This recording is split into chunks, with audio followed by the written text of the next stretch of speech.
ആ കാണുന്ന റോഡിൽ ഇങ്ങനെ പോകുന്നു. പക്ഷെ ഓഫ് റോഡ് ആട്ടോ അവിടെ അവസാനിച്ചാണ്. ഈ കാണുന്ന വീട്ടിലത്തെ ആളോട് നമ്മൾ സംസാരിച്ചു. അപ്പൊ അയാൾ നടന്നു പോയത് ആ ഒരു വഴിക്കാണ്. ആ ഒരു ഭാഗത്തൊക്കെ ആയിട്ട് വലിയൊരു പുഴയാണുണ്ട്. അങ്ങനെ നടന്നെത്തുന്നത് ഇതുപോലത്തെ ഒരു സ്ഥലത്താണ്. സൂര്യന്റെ വെളിച്ചം പുഴയിലടിച്ചിട്ട് നല്ലൊരു അടിപൊളി കാഴ്ച. നിങ്ങളെ വഴി നല്ല രസമുണ്ട് കാണാനേ, ഇരുണ്ട് കൂടിയിട്ട് അടിപൊളി വഴി. ഈ ഭാഗത്ത് എത്ര പേരക്കാരുണ്ടാവും? നിങ്ങളെ ഫാമിലിയാണ്. ഇതാണ് അമ്പലം വരുന്നത് അല്ലേ നിങ്ങൾ പറഞ്ഞേ? ആ മേലെ കാണുന്ന അമ്പലം വരുന്നത് തേക്കൂത്ത് അമ്പലമാണ് വരുന്നത്. അമ്പലത്തിന്റെ ഉള്ളിൽ കയറിയില്ലെങ്കിലും സ്റ്റെപ്പ് കയറിയാണ് നമുക്ക് കാഴ്ച കാണാം. എന്താണെന്നില്ലേ, അമ്പലത്തിന്റെ മേലെ കയറി വരുമ്പോൾ കാണുന്ന കാഴ്ചതാണ്. അമ്പലത്തിന്റെ മേലേക്ക് കയറുന്നുണ്ടെങ്കിൽ കുത്തനുള്ള സ്റ്റെപ്പ് കയറിയിട്ട് വേണം. ഇറങ്ങുമ്പത്തന്നെ കണ്ടോ കാല് സ്ലിപ്പ് ആവുണ്ട് കേട്ടോ. അമ്പലത്തിന്റെ മുൻഭാഗത്തായിട്ട് ഇതേ വലിയൊരു ആല് ഇവിടെ കാണാം. സ്റ്റേഡിയത്തേക്ക് വരുന്ന വഴി ഇതാണ്, ചെറിയൊരു വഴിയാണ് കാണുന്നത്. സ്റ്റേഡിയത്തേക്ക് വഴി തെരഞ്ഞെടുക്കാട്ടോ. നടന്നു പോകുമ്പോൾ റോഡിന്റെ സൈഡിൽ കൂടെ ആയിട്ട് പോയ ഇങ്ങനെ ഒലിച്ചു പോയിക്കൊണ്ടിരിക്കുകയാണ്. 3 കൊല്ലമായിട്ടുള്ള ഇപ്പൊ സ്റ്റേഡിയത്തില് എത്ര സെന്റ് ഉണ്ടാവും അതറിയോ? എത്ര ഏക്കർ ഉണ്ടാവും? 4-5 ഏക്കർ ഉണ്ട്. സ്റ്റേഡിയത്തേക്ക് പോകുമ്പോൾ റോഡിന്റെ അവസ്ഥ ആണ് വരുന്നത്. ഈ സൈഡിലൊക്കെ മുളക്കാടാണ് വരുന്നത്.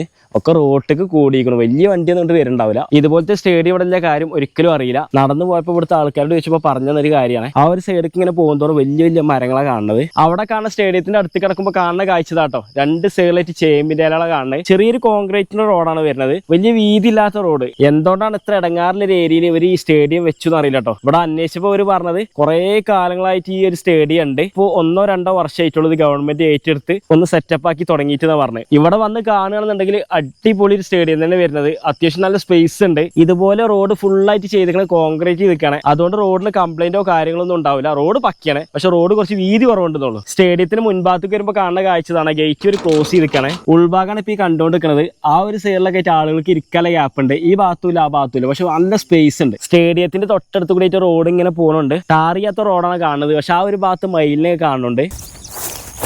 നല്ല തെളിഞ്ഞൊരു കാലാവസ്ഥയാണ് വരുന്നത്. ആ ഒരു ഭാഗത്ത് സൂര്യൻ ഇങ്ങനെ ഉദിച്ചു നിൽക്കണം. സമയം ഇപ്പോൾ വരുന്നത് 7:30. സ്റ്റേഡിയത്തിന്റെ ബാക്ക് സൈഡിൽ കാണുന്ന കാഴ്ചകളാണ് ഇപ്പോൾ കണ്ടുകൊണ്ടിരിക്കുന്നത്. അവിടെ കാണുന്ന പോയിന്റ് തിരക്കായിട്ട് കുട്ടികൾ മീൻ പിടിച്ചുകൊണ്ട് അവിടെ നിന്ന് പോയോക്കാം. വഴിയില്ല ഇവിടേക്ക്, എങ്ങനെ പോകുന്നില്ലൊരു ചോദ്യം മാത്രമേ ഉള്ളൂ. മീനുണ്ടോ ചോദിച്ചപ്പോൾ ഒന്ന് കിട്ടിയെന്ന് പറഞ്ഞു. വലിയ മീനാടാ, നല്ല വലുപ്പമുള്ള മീനാ. കവർമ്മ കടിച്ചുകൊണ്ടിരിക്കാരെ മോനെ.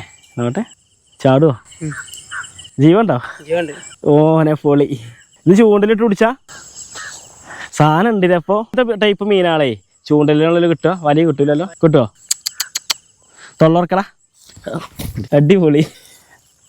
ഇതാണ് ആ സാധനം അല്ലേ? ഇതിലെന്തെങ്കിലും ഉള്ളേ? ഇതന്നെരാ